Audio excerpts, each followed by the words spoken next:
പിതാവിൻ്റെയും പുത്രൻ്റെയും പരിശുദ്ധാത്മാവിൻ്റെയും നാമത്തിൽ പ്രിയപ്പെട്ട സഹോദരങ്ങളെ, ചില പ്രത്യേക സാഹചര്യങ്ങളിൽ നമ്മൾ പെട്ടുപോകും. ഒരു യാത്രാമധ്യേ ഒരു ബസ് സ്റ്റോപ്പിൽ ചെന്ന് ഇറങ്ങുമ്പോൾ അവിടെ ഒരു കലഹം നടന്നുകൊണ്ടിരിക്കുക.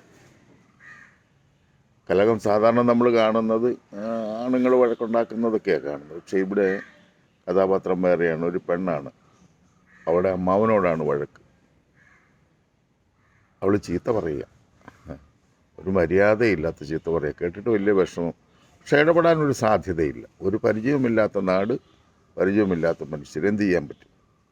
ഒരു പ്രാർത്ഥന കഴിഞ്ഞ് വരുന്ന സമയം അത് കേട്ടിട്ട് വല്ലാത്ത വിഷമം വരുന്നു. ഇടപെടാനൊരു ചാൻസുമില്ല. ഞാൻ വിഷമിച്ചു.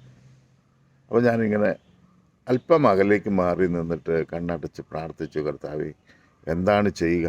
ഇതൊരു ഭീകരാവസ്ഥയാണല്ലോ. ഈ തെറിയെല്ലാം പറഞ്ഞ് മഹാമോശമായ വാക്കുകളൊക്കെ ഉപയോഗിക്കുന്നല്ലോ. അത് പറയുന്നത് ഒരു പെങ്കൊച്ച്. ഇത് കേൾക്കുന്ന ജനമെല്ലാം വല്ലാതെ നിൽക്കുക. എന്താ ചെയ്യുക? അങ്ങനെ ഞാൻ ഒരു 2 മിനിറ്റ് കണ്ണടച്ചിങ്ങനെ നിൽക്കുമ്പോൾ പരിശുദ്ധാത്മാവിനോട് പറഞ്ഞു, ആ ചീത്ത പറയുന്ന പെണ്ണിനെ ഓർത്ത് സ്തുതിക്കാൻ പറഞ്ഞു. ഞാൻ പറഞ്ഞു, കർത്താവേ, ഇവളെ അനുഗ്രഹിക്കണമേ. ഇവളെ ഏതാണെന്ന് എനിക്കറിയില്ല. ഇവളെ അനുഗ്രഹിക്കണമേ. ഈ തിന്മയിൽ നിന്ന് ഇവളെ മോചിപ്പിക്കണമേ. ഈ കലഹം ഇപ്പോൾ അവസാനിപ്പിക്കണമേ. ഇത് കേട്ടുകൊണ്ട് നിൽക്കുന്ന നാട്ടുകാരെല്ലാം എത്രയും വേഗം പിരിഞ്ഞു പോകാൻ തക്ക തരത്തിൽ ഈശോയെ ഇടപെടണമേ. പരിശുദ്ധാത്മാവെ സഹായിക്കണമെന്ന് ഞാൻ പോയി പ്രാർത്ഥിക്കാൻ തുടങ്ങി. ഒരു 3 മിനിറ്റ് 4 മിനിറ്റ് പ്രാർത്ഥിച്ചു.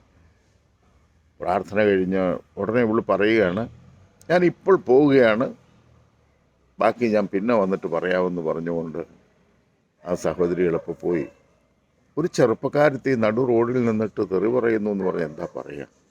നമ്മുടെ സംസ്കാരത്തിനും നമ്മുടെ ചിന്തയ്ക്കൊന്നും അത് ചേരുന്ന പരിപാടിയല്ല.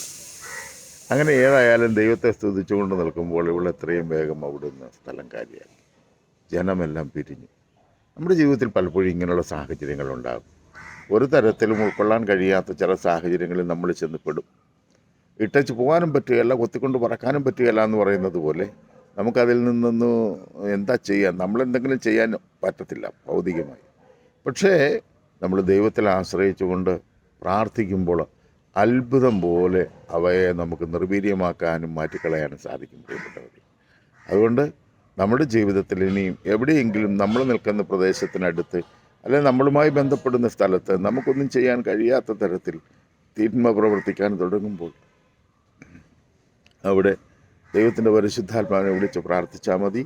ദൈവം ഇടപെടും. എത്രയും വേഗം അത് ശാന്തമാക്കി തരും. കാരണം നമുക്ക് ആഗ്രഹിക്കാം, പ്രാർത്ഥിക്കാം. ദൈവത്തിൻ്റെ പരിശുദ്ധാത്മാവ് എന്നെയും നിങ്ങളെ സഹായിക്കട്ടെ. പിതാവിൻ്റെയും പുത്രൻ്റെയും പരിശുദ്ധാത്മാവിൻ്റെയും നാമത്തിൽ ആമേൻ. ഇത് കൊള്ളാമെന്ന് തോന്നുകയാണെങ്കിൽ ഒന്ന് ഷെയർ ചെയ്ത് സഹായിക്കണം കേട്ടോ. കമൻറ്റ് വിട്. ഗുണമായിട്ടുള്ളതാണെങ്കിൽ കൊള്ളാമെന്നിട്, അല്ലെങ്കിൽ പോട്ടെ കൊള്ളത്തില്ലെന്നിട്. ഇത്തിരി നന്നായിരിക്കട്ടെ. ദൈവം നിങ്ങളെ അനുഗ്രഹിക്കട്ടെ.